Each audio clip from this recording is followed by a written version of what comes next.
سلام علیکم و رحمت الله و برکاته. دوستان و هموطنان گرامی، پیش از همه خداوند قادر یکتای خوب و به همتا را شکرانه میگم برای تمام نعمتهاش، از آن جمله برای بهترین، بالاترین و خوبترین نعمت پروردگار ایمان است. رب العالمین شکرانه خاص میگم و بازم پروردگار را با شکرانه میگم و بسیار راضی هستم که این هدایت، این راه راست برای ما، خصوصا برای من نشان داد.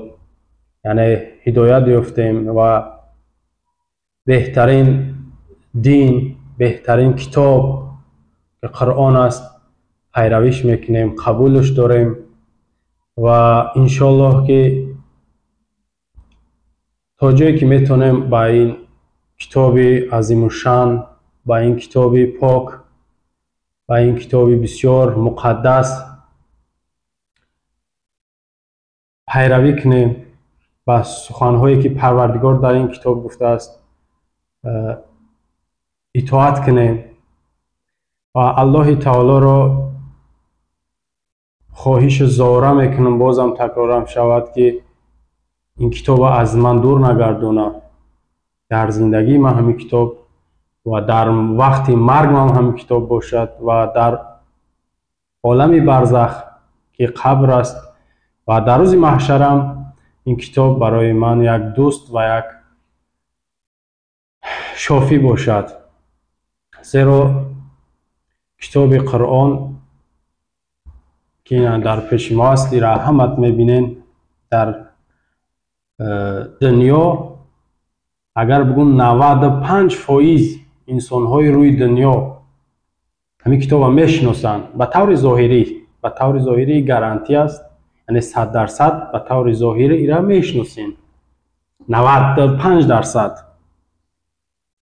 5% دیگر شاید من دیدم در بعضی منطقه های جهان که اونها نه شهر در زندگی میکنن، نه یگان جای آبادی در جنگل، در جایی هستن که از هیچ خبر ندارن.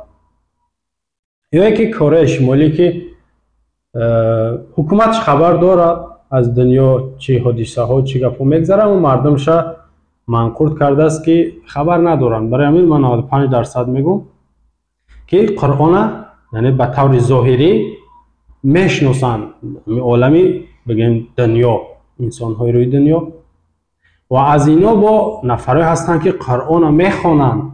یعنی منظور مسلمان، غیر مسلمان هم هستن، بعضیش قرآن میخوانن و چی گفتگی معنیش قطعی بعضیش میدونن، تفسیرش قطعی میدونن. از اون جمله مسلمان های ما و شما قرآن بسیارش میخوانن، بسیار دیگرش با معنیش هم میفهمن، با بعضی دیگرش با تفسیرش و با دیگر شرح روایت هایی که هست اوناش هم میفهمن. یعنی اگر بگم که بهترین انسان نفری است که قرآن میخونه، میفهمه و با او عمل میکنه، خطا نمیکنه، یعنی بهترین انسان همون است. و در این زمانی که ما و شما هستیم هموطنان عزیز، در این زمان نفری که اگر قرآن خوندن نمیتونه، که قرآن خوندن رو یاد بگیره، او قهرمان است. باور کنید او قهرمان زندگی خودش است. نفری که قرآن خوندن نمیتونه، قرآن یاد بگیره خوندنش. خیلی با گفتیم که با اگر معنیش بفهمه و با قرآن عمل بکنه، او دیگر بهترینش است. زیرا پروردگار هر یک انسان آفرید برای خودش شناختن، یعنی الله را بشناسه و پیروی پروردگار را بکنه. یعنی گپی که خدا میگه کو همون گپ پیروی کنه. یعنی دین ما را که کتاب آخران کتاب است. آخران کتاب ما 4 تا کتاب آسمانی داریم. ایرا هم میدونین خیلی جای تکرارش خوب است و بدی نداره که تکرارش کنیم. کتاب زبور کتاب آسمانی است، با داوود علیه السلام فرستاده شد و زبور با داوود علیه السلام، تورات با موسی علیه السلام، انجیل با عیسی علیه السلام و آخران کتاب قرآن عظیم الشان، این معجزه پروردگار با آخرین پیغمبر حضرت محمد مصطفی صلی الله علیه و سلم نازل شد. در 23 سال 30 جزء قرآن، 114 سوره و آیات 6236 آیاتش میگن. من خودم حساب کردگی نیستم و فکر نکنم که چند آیات بدنش، چند حرف بدنش بسیار مهم باشه. مهم خواندن شه، مهم به عمل کردن. و به هر حال با واسطه بزرگترین مخلوق پروردگار جبرائیل علیه السلام قرآن نازل شد به حبیب خدا حضرت محمد مصطفی صلی الله علیه و سلم. و اینم کتاب هم تنها برای مسلمان ها نیست، کتاب برای تمام انسان های روی دنیا است.